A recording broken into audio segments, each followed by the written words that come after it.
The daily life we perceive with our five senses is not reality.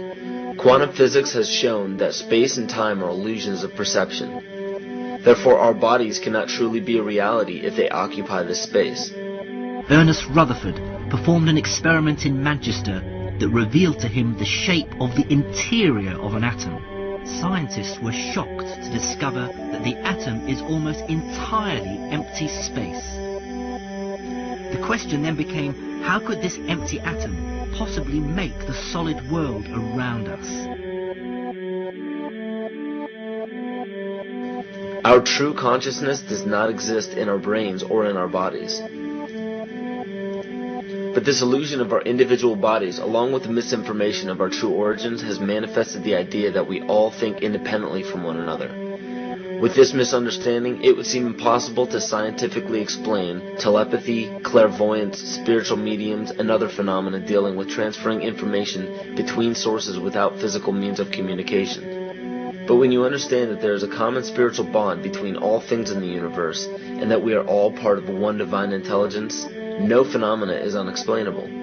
This simple understanding fills all the holes in modern religions. It explains reincarnation, déjà vu, predictions of the future, and literally every event, occurrence, or anomaly ever experienced. The blank matter within the most basic building blocks of perceivable existence is malleable and molded by intent. This means that consciousness shapes our reality.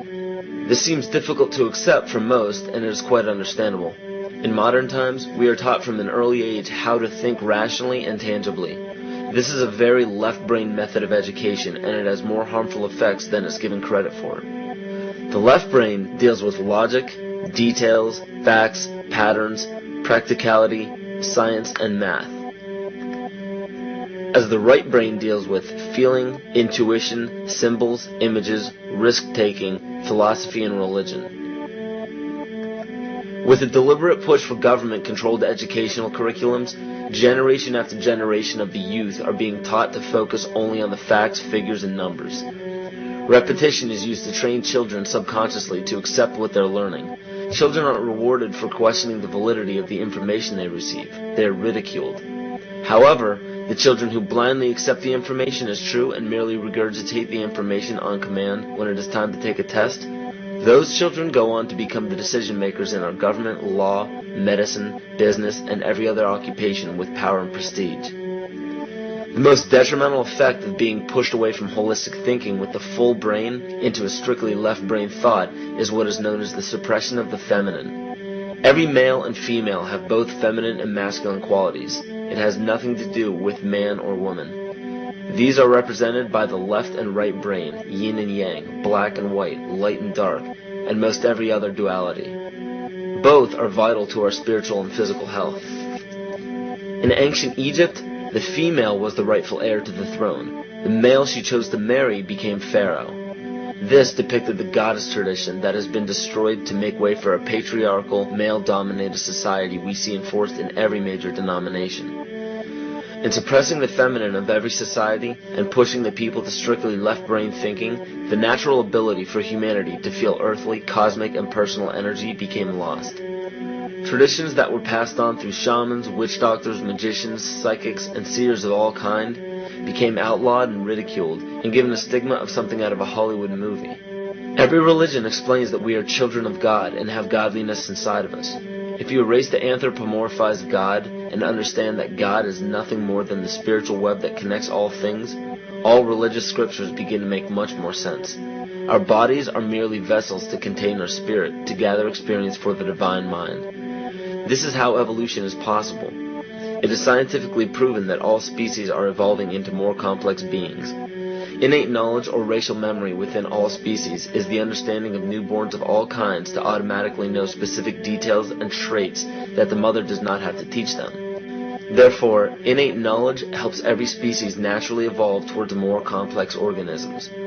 Lyle Watson claims that it was a Japanese scientist who observed the 100th monkey effect in 1952. In this observation, he discovered that a certain portion or percentage of monkeys learned or developed a new trait. The knowledge became an innate ability in that species. This is further testimony to a collective consciousness among species.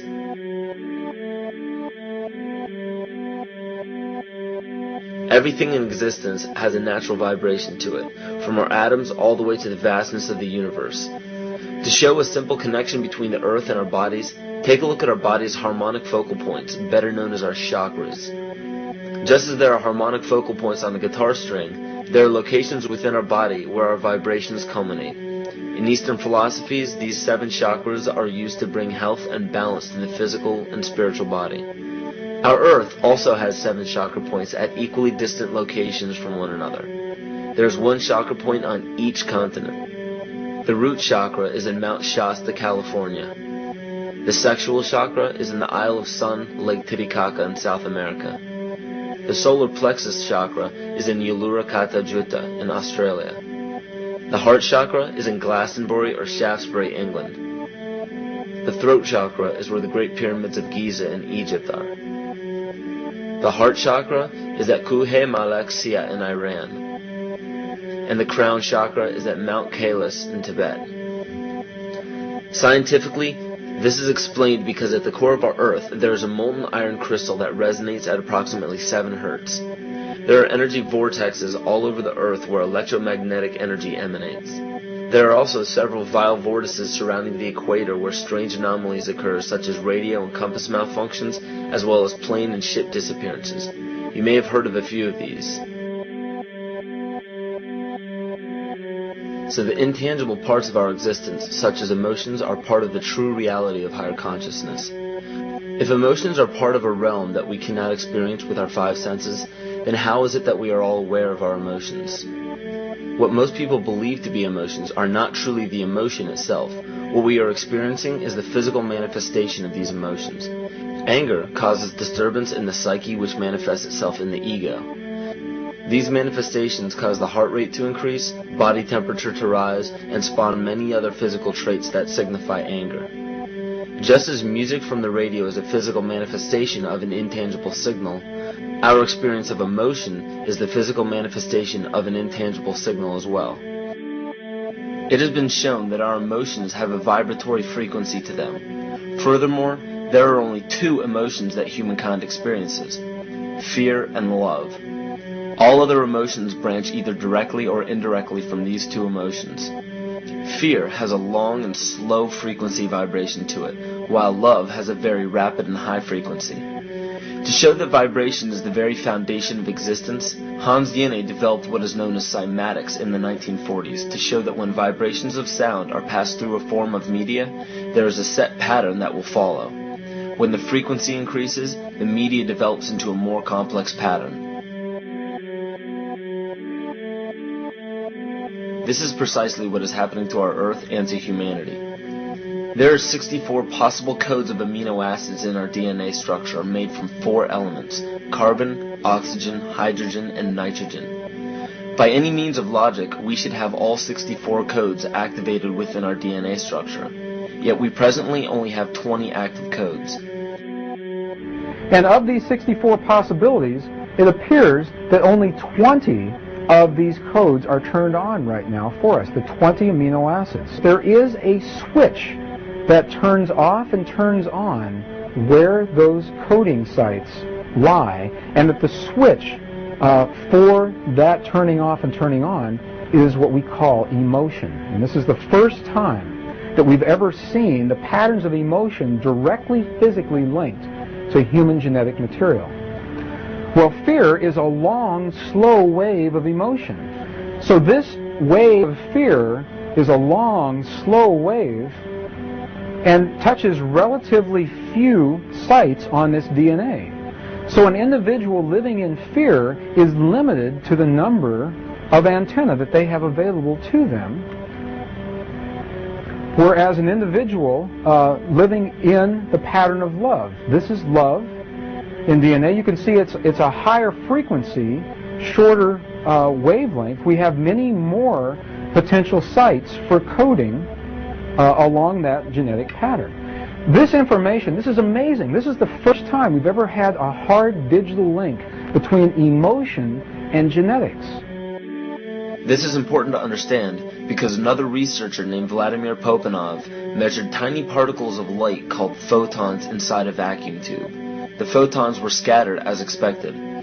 A sample of DNA was then entered into the vacuum tube and they measured the photons again. They found that the particles of light aligned themselves along the axis of the DNA.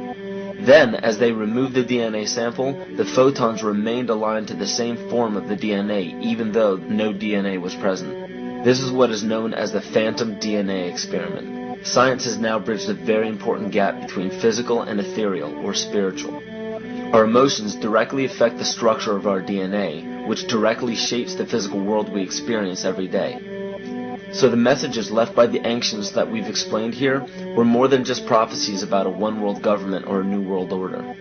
We now understand why the study of the heavenly bodies were so important. The rotation and orbit of all that makes up our universe serves as a clock to map changes and transitions.